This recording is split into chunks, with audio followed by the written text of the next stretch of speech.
Okay, today I'm going to show you how to make your own liner for your moulds using a piece of plastic, a piece of paper, a pen, pencil and a ruler. Now, of course, you will need whatever mould you are going to make a liner for. Now, my daughter made this for me at school. I'm really thrilled about that, but it needs a liner. Now, let me show you what I've done. I've used a piece of laminating film and I've laminated one recipe in the middle. And I've done that because I like to have a dual usage, which is the recipe plus the plastic. Now, you don't have to do that if you don't have a laminator.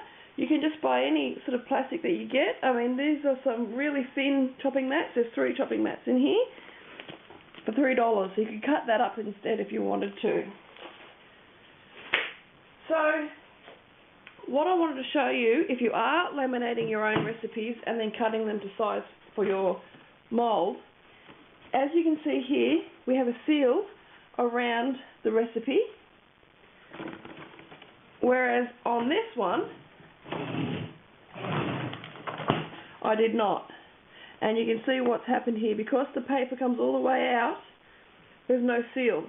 And when you cut it, there's actually 2 layers there, and you can actually get inside there, as can your soap. And you don't want that. So, always best, if you are using a recipe, to have that moat around it, if you like, of plastic.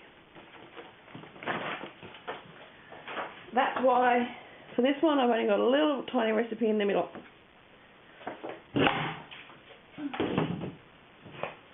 So here is my container that I wanted to do a liner for. And here is my paper where I'm going to design my insert. And the first thing I'm going to do is find the midpoint on the paper. So that's 291 millimeters. It doesn't have to be perfect, but it needs to be roughly in the middle of the page, so we've got plenty of space.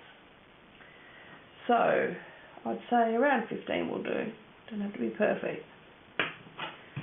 And then on this side, I've got 21. So I'll say around 10 and a half. So that's roughly my midpoint. I use my pencil for any non-permanent mark and my pen for any permanent mark. I'm going to measure the inside, the lengthwise of this mould. Now, it should be at the same height. Now, this is a very unusual mould because it's not at the same height. You only want to get from the inside here to the inside here, not here and not here. Now, this ruler has this annoying piece here. I might get rid of it.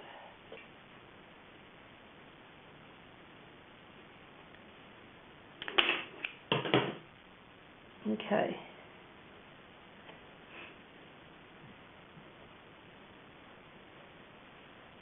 So, looks like we're talking about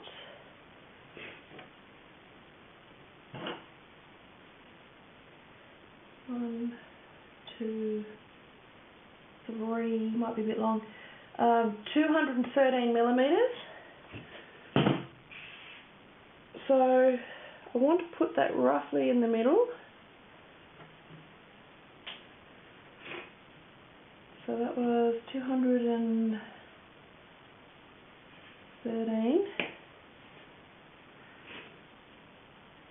and the beginning. So that's roughly 1 edge. Now, if it's too big, if it's out by 1 millimeter, it won't fit in. But we will look at that in a minute. Now we measure the inside.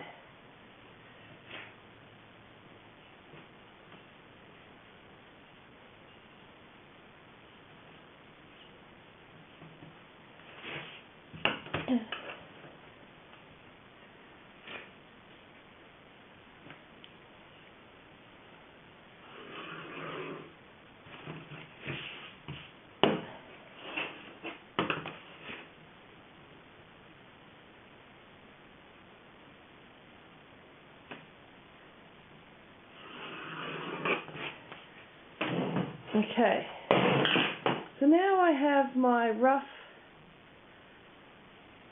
drawings of where I believe this needs to sit in the mould. So what I'm going to do is I'm going to fold it. I'm going to use that for my straight edge. It works better when you have a proper straight ruler. I only have this bendy ruler, which is really annoying.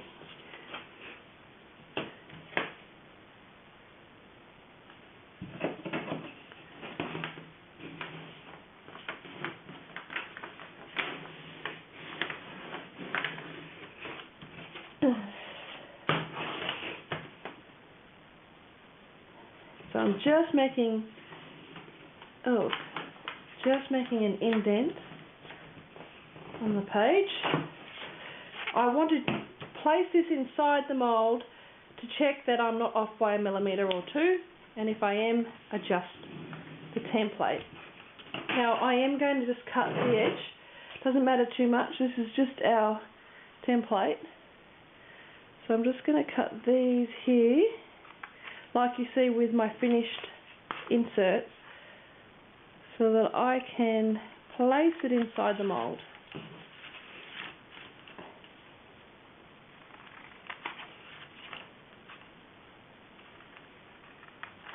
Okay,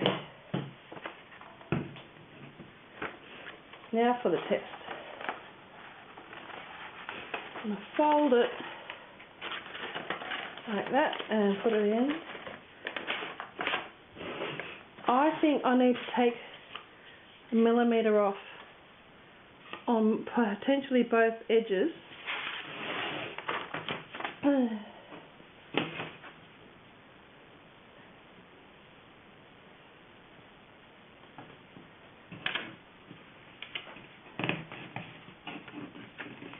Only a really tiny amount, but it's going to make a big difference. Let me just do that edge first.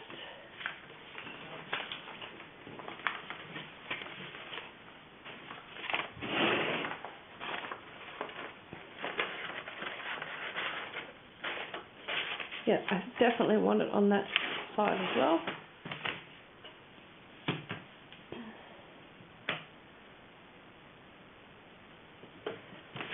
It would be better if you had a really good ruler, maybe even a measuring tape.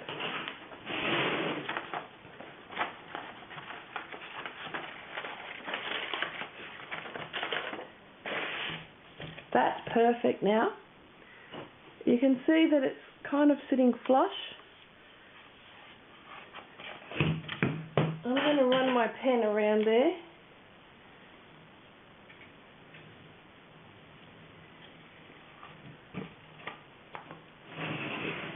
You don't have to do it while it's inside the mould. You can do it, take it out of the mould and do it if you want. Okay, did I do that one?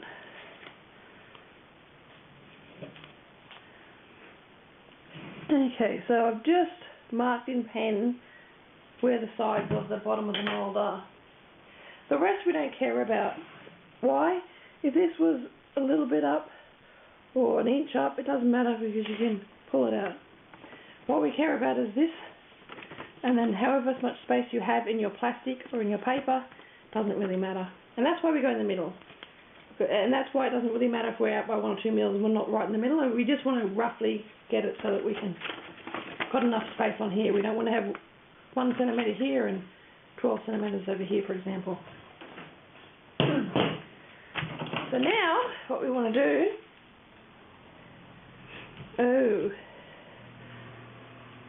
that's not good because that won't have a proper seal like I was talking about in the beginning. It's almost exactly on that spot. That's okay. Now, we want to score this paper. We don't want to put pen marks on it though. So I'm just going to put the laminating film like this for now. Okay. Now we want to measure this way. Again, doesn't have to be dead middle, but I like it to be rather straight.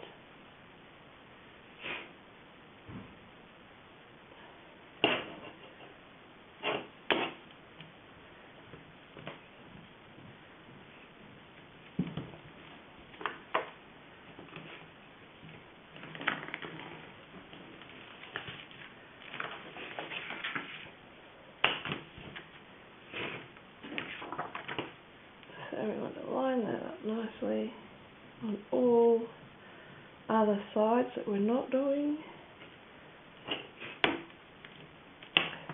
So before I do that, I'm just going to check. Looks okay.